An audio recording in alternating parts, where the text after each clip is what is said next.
Hello, church. It's so good to be with you today. We're coming to you from youth camp in Lake Aurora, and I just want to take a moment and just tell you how proud you can be of your youth pastor, Jason, and his leadership team.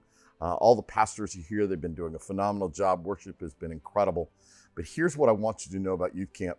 You can be really proud of who our young people are and what they're standing on and just the way they're chasing after God. I pray that part of Take 5 is your desire to chase after God each and every week. So it's hot, but it's been amazing. And so by the time you see this, we'll be home and have celebrated just the amazing week we have. But again, thank you to Jason, but also thank you to the church. Makes it possible for us to come and have such a large camp of over 130 students and another 30, 40 adults. So thank you for that. All right, we're in Colossians chapter 3.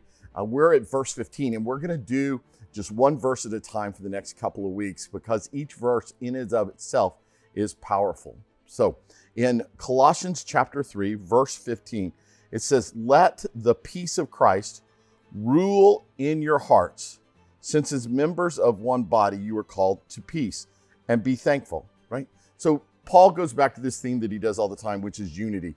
How do we have unity? And when you have unity, one of the byproducts of unity should be this peace that Paul inherits from Jesus, a peace that passes understanding. This is what our goal is, right? And so we hear that phrase, a peace that passes understanding. We don't know what to do with that, right? Because most of us experience that level or kind of peace, right? A peace that's beyond understanding. So we're talking about the kind of peace that really is unexplainable.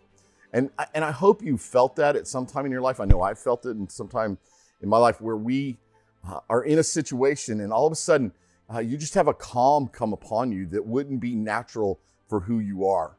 This is that kind of peace.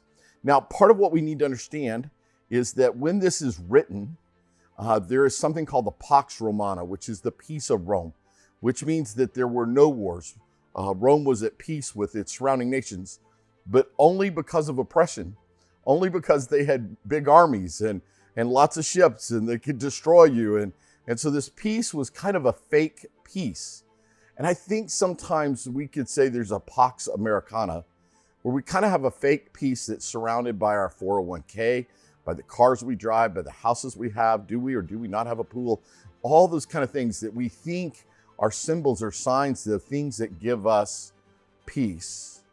I just want to share with you what Paul says to the Philippian church in chapter 4, in verse 6. He says, "Do not be anxious about anything." And what is anything? Anything is everything.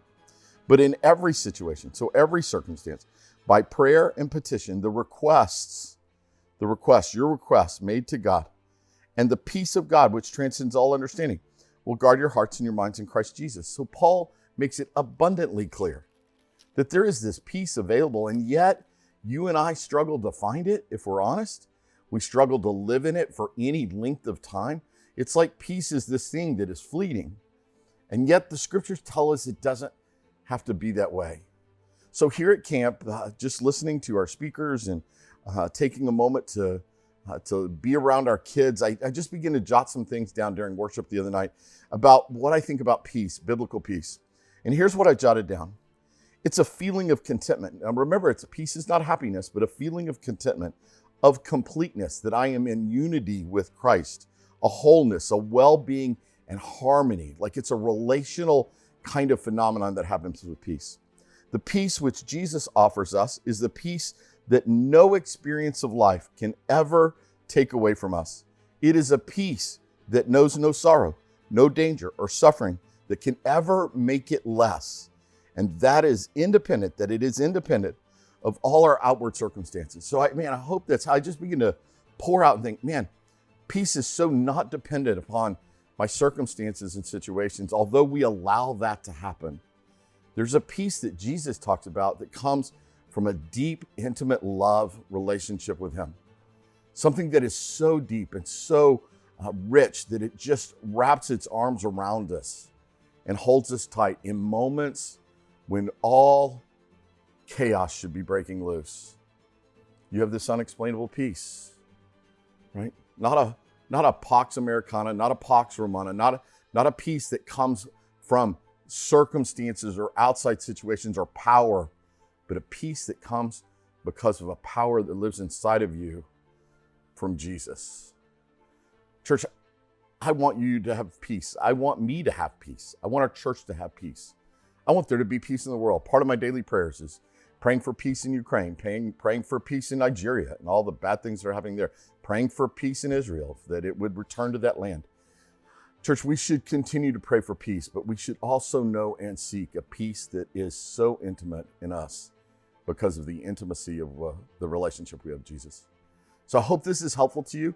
We're going to come back and look at just some single verses next few weeks. Again, thank you, church, for making it possible for 130 kids and 40 counselors to come to Lake Aurora in Lake Wales, Florida, and just to have an experience with Christ that is like none other.